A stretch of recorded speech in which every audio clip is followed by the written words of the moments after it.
We are going to start with Wemby. Victor Wembanyama signs a big-time extension. Oh, before I even get into that, what did I do? You can like, share, and comment. And YouTube and page is growing. We are rapidly growing right now. We are approaching 15K, which is great. Instagram, All Even Podcasts, TikTok at All Even Media. We are past 80,000 there. So crazy when you think about all these numbers. It's amazing. Mm-hmm.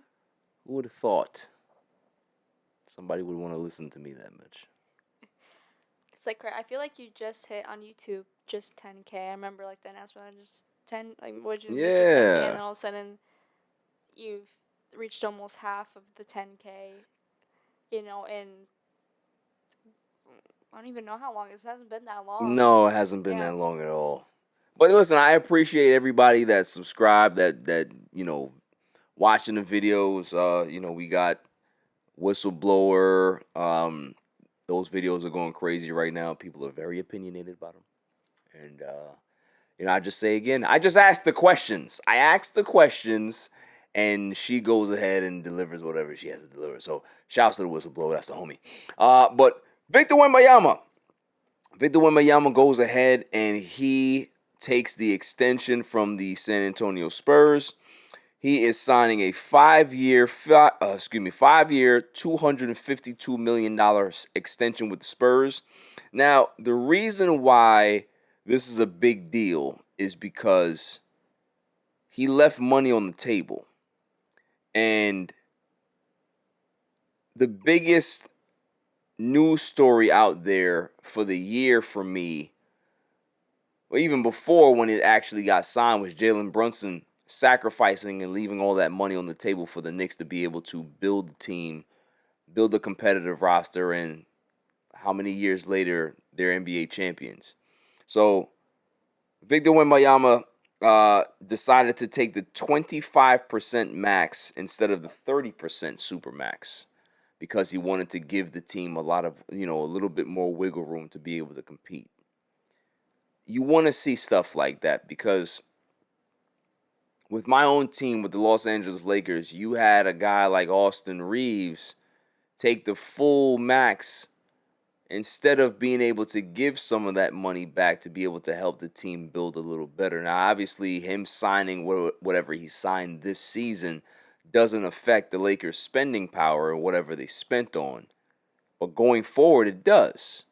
And for Wemby, a small market like San Antonio, a team that's young, that has great young pieces, him being the best player on the team, and deciding not to be able to take every dollar that you can be able to take, it's pretty impressive.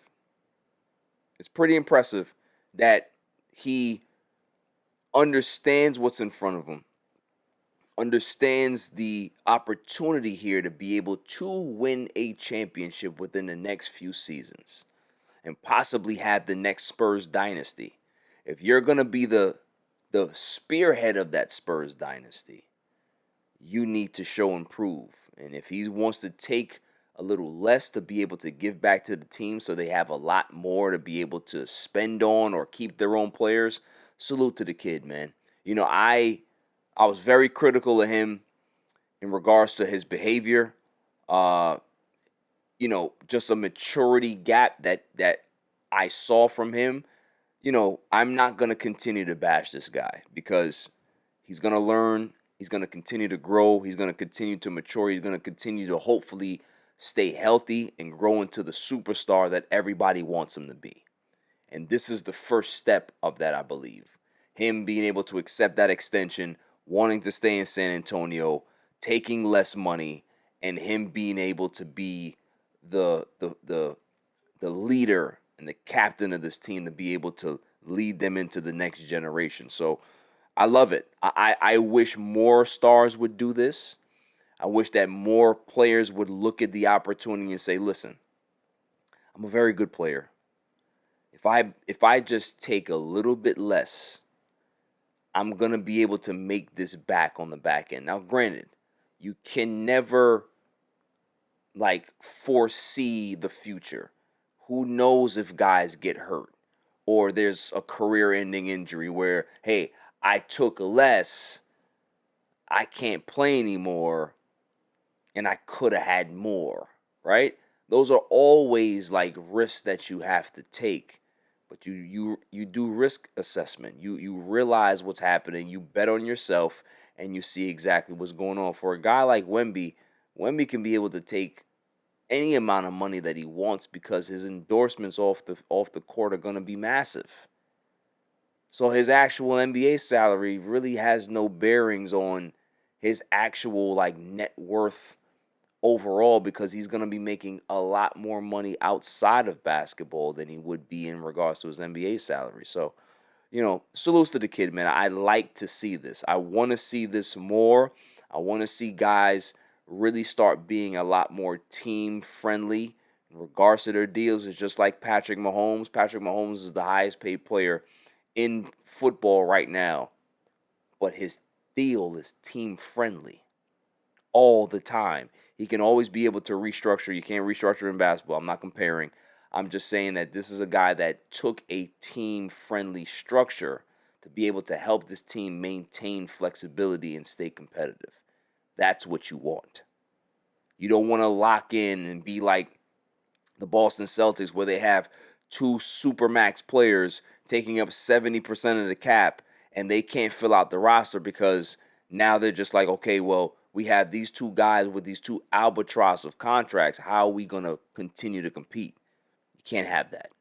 So, shouts to Wemby for that. Shouts to the Spurs for being able to get it done. R.C. Buford, Greg Popovich, all the bunch over there. They're close.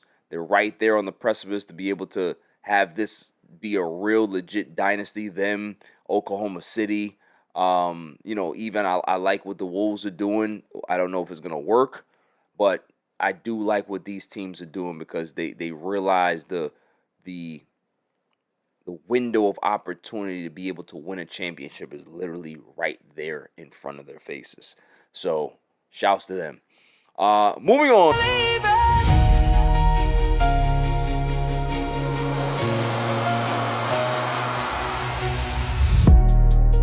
Every win, every loss, every second got a cost to be the boss. Late nights, pressure heavy, never fold. Championship mindset, heart made of purple and gold.